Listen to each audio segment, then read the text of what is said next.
रोशनी, अगर गांव में जमींदार नहीं होते तो मुझे तुम्हें छोड़कर शहर में काम करने के लिए जाना पड़ता। हाँ जी, ये बात तो आपने बिल्कुल सही कही है। लेकिन आपकी कामयाबी में हमारी बेटी का भी बहुत बड़ा हाथ है। जब से चांदनी पैदा हुई है, तब से हमारे जीवन में सब कुछ अच्छा हो रहा है। हाँ रोशनी, ये बात तो तुमने बिल्कुल सही कही है। हमारी बेटी किसी परी से कम नहीं है। तभी वहां पर उनकी बेटी चांदनी आई। पापा पापा, आप घोड़ा बनो ना, मुझे घोड़े की सवारी करनी है। अरे क्यों नहीं बेटा, मैं तेरे लिए घोड़ा तो क्या, गधा भी बन जाऊंगा। ऐसे ही दिन बीतते गए और ज्योति एक बार फिर से गर्भवती हो गई। ज्योति, ऊपर वाला हमसे बहुत खुश है। लगता है एक और परी हमारे घर आने वाली है। स्वर्ग में दो परियां आपस में बातें कर रही थी। बहन, ये बात तो सच है कि लखन के घर एक और परी आने वाली है। लेकिन क्या ये लोग उस परी को पहचान पाएंगे? ये लखन के परिवार के लिए उनकी परीक्षा है। हाँ हाँ, तुमने बिल्कुल सही कहा बहन। अब देखते हैं ये लोग उस परी को पहचान पाते हैं या नहीं। ऐसे ही देखते 9 महीने गुजर गए और एक दिन ज्योति के पेट में बहुत ही जोरों का दर्द होने लगा। सुनिए चांदनी के पापा, जल्दी यहाँ पर आइए, मेरे पेट में जोरों का दर्द हो रहा है। हाँ हाँ ज्योति, क्या हुआ तुम्हें? पापा, मम्मी का पेट इतना फूला हुआ क्यों है? लगता है आज इन्होंने कुछ ज्यादा ही खाना खा लिया है। अरे नहीं नहीं बेटा, ऐसी कोई बात नहीं है। लखन भागते हुए गांव में गया और गांव से दाई माँ को बुलाकर ले आया। अरे लखन बेटा, तुम मुन्नी के साथ बाहर इंतजार करो, हम थोड़ी देर में तुम्हें खुशखबरी देने आती हैं। चलो बेटा, हम दोनों बाहर खेलने चलते हैं। लखन अपनी बेटी चांदनी को लेकर बाहर चला गया। थोड़ी ही देर में दाई माँ ने ज्योति की डिलीवरी करवा दी। लखन बेटा, मुबारक हो, तू एक और बेटी का बाप बन गया। इतना कहकर दाई माँ अपने घर चली गई। लखन जब चांदनी को लेकर घर में पहुंचा तो अपनी नवजात बेटी को देखकर उसका मन उदास हो गया, क्योंकि उसकी दूसरी बेटी बिल्कुल काली थी। अरे ये क्या ज्योति, तुम्हारा रंग भी गोरा, मेरा रंग भी गोरा और हमारी चांदनी का भी रंग गोरा, फिर ये काली कैसे पैदा हो गई? चांदनी के पापा, काले गोरे से क्या फर्क पड़ता है? काली तो रात भी होती है, तो हम लोग रात से तो नफरत नहीं करते ना। और फिर भगवान की जब यही मर्जी है तो हम लोग भला इसमें क्या ही कर सकते हैं। ज्योति, मैं तुम्हें एक अच्छी औरत समझता था, लेकिन मुझे आज पता चला है कि तुम कितनी गिरी हुई हो। पता नहीं ये किसका पाप है। मैं इसे अपनी बेटी नहीं मानता। मेरी सिर्फ एक ही बेटी है और वो है चांदनी। लखन का ये रवैया देखकर ज्योति को बहुत दुख हुआ। लेकिन खैर, माँ तो माँ ही होती है। ज्योति अपनी काली बेटी को भी उतना ही प्यार करती जितना कि वो अपनी गोरी बेटी चांदनी को करती थी। लेकिन चांदनी और उसके पिता लखन उसकी काली बेटी से बहुत ही नफरत करते थे। ज्योति ने अपनी काली बेटी का नाम सुंदरम रखा। ऐसे ही धीरे धीरे समय गुजरा और वो दोनों अब जवान हो गई। अरे तुझे पता है, माँ ने तेरा नाम सुंदरम इसीलिए रखा है क्योंकि तू बदसूरत है। मुझे तो तुझे अपनी बहन कहते हुए भी शर्म आती है। दीदी, आप मेरी सगी बहन होकर भी ऐसी बातें कर रही हो। मैं भी सुंदर हूँ, बस मेरा रंग ही तो काला है। काले रंग वाले भी कब से सुंदर होने लगे भई। चल छोड़, तू कल से मेरे सामने मत आना, मेरा पूरा दिन खराब हो जाता है तुझे देखने के बाद। चांदनी और सुंदरम दोनों अलग अलग कॉलेज में पढ़ती थी।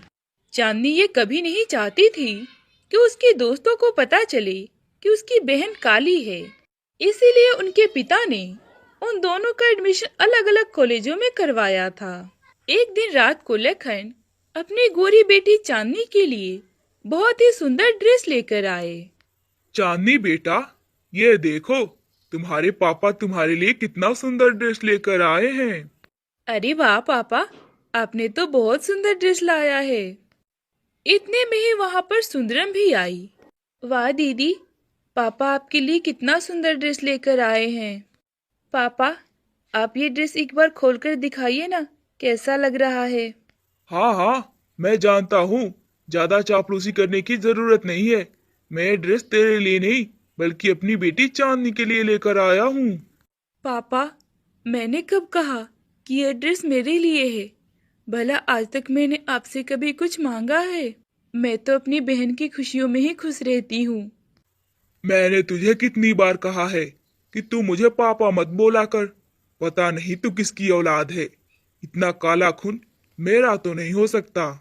आप बस करिए।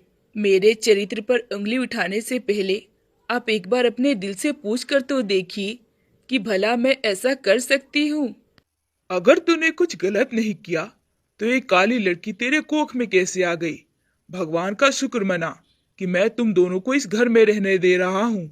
यही तुम दोनों के लिए बहुत बड़ी बात है। खैर, ये तो रोज का था। एक दिन सुंदरम बाग में घूमने के लिए गई। तभी उसकी नजर एक खूबसूरत मोरनी पे पड़ी। अरे वाह, कितनी खूबसूरत मोरनी है। मैं जरा इसके पास जाकर देखती हूँ। इतना कहकर सुंदरम मोरनी के पास गई। पास जाकर देखा तो मोरनी के शरीर से खून निकल रहा था। ओहो, ये मोरनी तो घायल है। ऐसा करती हूँ, मैं इसे अपने साथ लेकर चलती हूँ। ऐसा सोचकर सुंदरम उस मोरनी को लेकर अपने घर आ गई। सुंदरम ने उस मोरनी के जख्मों पे पट्टी लगा दी। धीरे धीरे मोरनी के जख्म ठीक होने लगे। एक दिन मोरनी ने सुंदरम से कहा, सुंदरम, तुम ऊपर से तो खुश रहती हो, लेकिन मुझे पता है तुम अंदर ही अंदर बहुत दुखी रहती हो। तुम्हारे अंदर मुझसे भी गहरा जख्म है।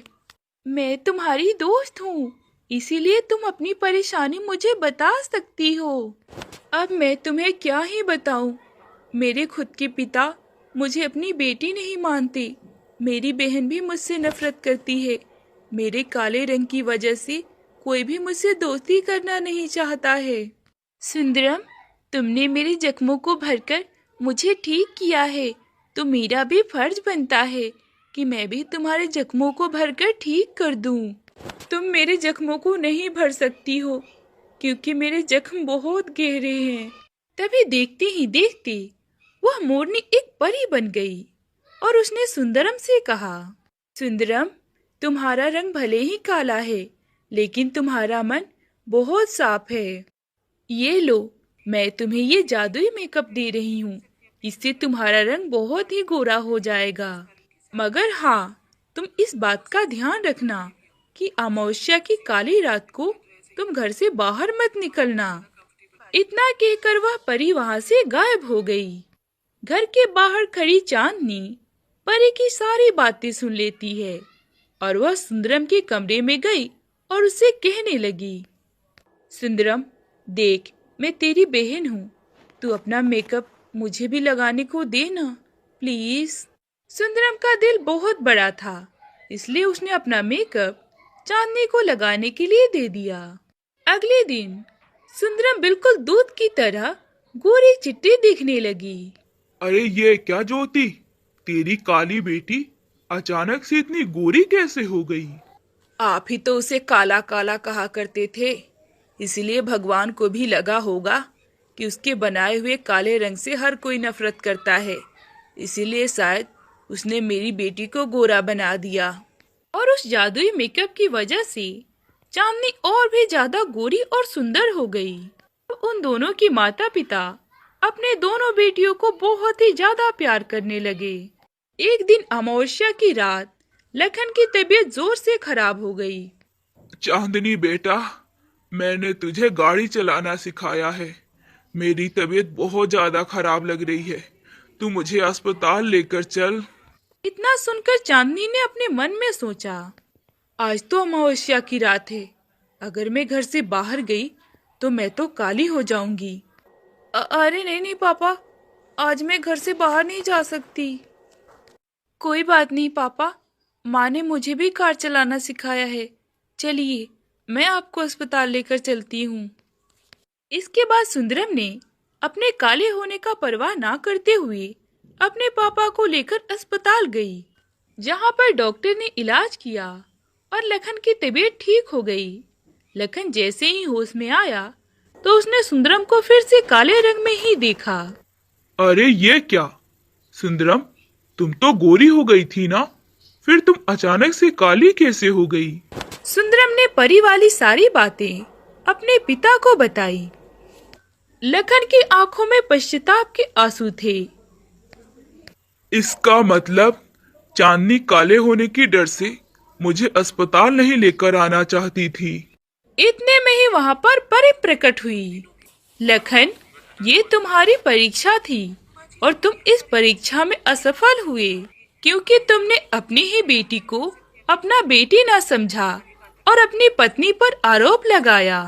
तुमने भगवान के बनाए हुए काले और गोरे रंग में भेदभाव किया है। इसीलिए आज से तुम और तुम्हारी बेटी चांदनी पूरा जीवन काले रंग में ही बिताओगे। इतना कहकर परी वहाँ से गायब हो गई। लखन और चांदनी का रंग बिल्कुल काला हो गया, लेकिन इसके बाद भी वह सभी एक साथ हंसी खुशी रहने लगे।